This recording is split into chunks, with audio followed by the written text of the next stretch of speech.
আসসালামু আলাইকুম গাইজ, কেমন আছেন সবাই? তো আজকে চলে আসলাম আর একটা নতুন রেসিপি নিয়ে। তো চলুন, এটাই আজকে দেখাবো, এটাই হবে আমার রেসিপি। তো আমি মাছগুলোকে ধুয়ে নিয়েছি। এবার হচ্ছে মাছগুলোর মধ্যে লবণ মাখাবো আর হচ্ছে লেবুর রস দিয়ে রাখবো।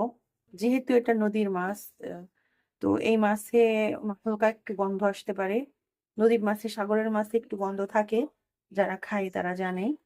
তো এটার মধ্যে হচ্ছে আমি এখন লবণ দিব আর হচ্ছে একটু লেবুর রস দিব। এটা হচ্ছে লবণ দিয়েছি।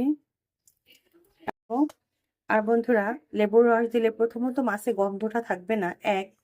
দ্বিতীয়ত হচ্ছে আপনি যখন মাছের মধ্যে লেবুর রসটা দিবেন, লবণ দিবেন, তখন দেখবেন মাছটা তুলনামূলক কিন্তু একটু শক্ত হয়ে আসে। ঠিক আছে? আর ওই যে যে গন্ধটা থাকে ওটা তো থাকবেই না। তো এই তো, আমি এটা 1 ঘন্টার মতো রেখে দিব। আর এটার জন্য আমি রেডি করে নিয়েছি পেঁয়াজ, মরিচ, টমেটো আর হচ্ছে ধনিয়া পাতা। টমেটো ছাড়া তো আমার রান্নাই হয় না। তো ঠিক আছে, আমি রান্না যখন করব আবার দেখাবো। এই যে মাছগুলোকে ধুয়ে নিয়েছি, হলুদ লবণ মাখিয়ে নিয়েছি, কড়াই চুলায় দিয়ে দিয়েছি। এবার কড়াই গরম হলে কড়াইয়ের মধ্যে তেল দিয়ে দিব।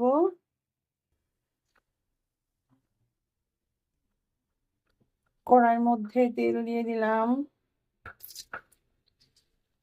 এবার হচ্ছে পেঁয়াজ দিয়ে দিলাম, কাঁচামরিচ দিয়ে দিলাম। এটাকে এবার নাড়াচাড়া দিয়ে নিচ্ছি। এটার মধ্যে একটু লবণ দিয়ে দিব, একটু লবণ দিয়ে দিলাম। পেঁয়াজ গুলার মধ্যে এবার টমেটো দিয়ে দিচ্ছি।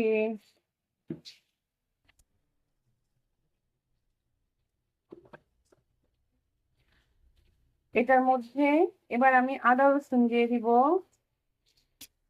আদা রসুন এটা দিয়ে আমি নেড়ে চেড়ে নিব। আদা রসুনটাকে ভেজে নিয়েছি, এর মধ্যে এবার হলুদ মরিচ গুঁড়া দিব। হলুদ গুঁড়া, মরিচ গুঁড়া। এবার এটাকে আমি একটু নেড়ে চেড়ে নিব। মশলাটা কিন্তু ভেজে নিয়েছি, এবার এর মধ্যে একটু পানি দিব মশলাটা কষানোর জন্য। পানি, এই যে এবার হচ্ছে আমি মশলাটাকে কষিয়ে নিব। তারপর হচ্ছে আমি এটার মধ্যে মাছগুলাকে দিব।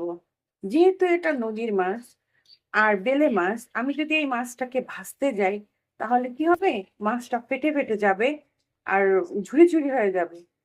তো এই মাছটাকে যদি আমি কষাই, তো আপনারা তো দেখবেনই। তো চলুন মশলাটা কষিয়ে নিই।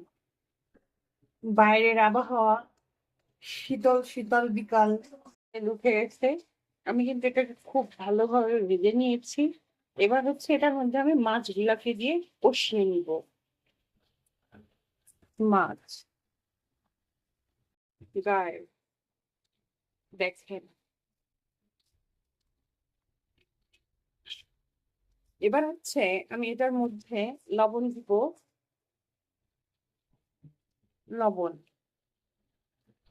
আর হচ্ছে আমি আবারও একটু লেবুর রস দিয়ে দিব। এবার হচ্ছে আমি ঝোলের পানিটা দিয়ে দিব। তো ঝোলের পানি খুব বেশি দিতে হবে না, ব্যাস এটুকুই। গাইস, আমার কিন্তু মাছ ভুনা করা শেষ। এবার হচ্ছে ধনিয়া পাতা দিয়ে দিব, জিরের গুঁড়া। গাইস, ঘ্রাণ কি পাচ্ছেন? হুম হুম। যদি ঘ্রাণ না পান তাহলে নিজেরা রান্না করে খায়েন। আর না, না হলে আমাকে কমেন্ট করেন, আমার বাসায় চলে আসেন, আমিই রান্না করে খাওয়াবো। ঠিক আছে? তো আমার রান্নাটা শেষ, আমি হচ্ছে তরকারিটা ঢেলে নিব। আর সবার কাছে খুব বিশেষ করে অনুরোধ, সবাই আমার চ্যানেলটাকে সাবস্ক্রাইব করে দিবেন, লাইক কমেন্ট শেয়ার করে আমার পাশে থাকবেন। দেখেন, অলরেডি কিন্তু মা ছুটে গিয়েছে। তো আল্লাহ হাফেজ।